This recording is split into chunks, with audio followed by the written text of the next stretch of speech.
Jazz, for example, became a weapon. American jazz musicians were sent overseas, not just as cultural ambassadors, but as proof that freedom could swing harder than tyranny. And then there were individuals, artists who seemed ordinary, touring, recording, signing autographs, yet slipped into meetings no camera could see. One of them lived two lives, one life of applause, another of whispers. Imagine the contradiction.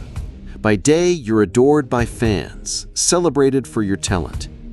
By night, you're sliding envelopes across foreign cafe tables or memorizing what was said at a dinner with a diplomat who had no idea you weren't just a musician.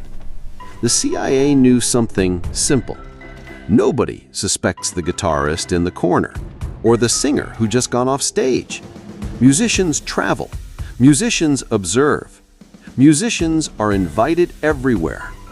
And in those spaces, the quiet corners of power, a song could mask the sound of secrets being exchanged. But here's what most people forget. It wasn't glamorous. The musician wasn't James Bond. There were no tuxedos, no Aston Martins, no martinis, shaken, not stirred. There was fear.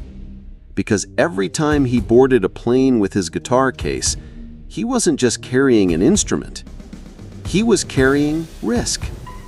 One wrong word, one suspicious customs officer, and he could vanish into a prison cell on foreign soil. His fans back home would never know what happened. Music gave him entry, but it also gave him cover. He'd perform in smoky clubs where government officials happened to sit in the front row. Between sets, he'd strike up casual conversations.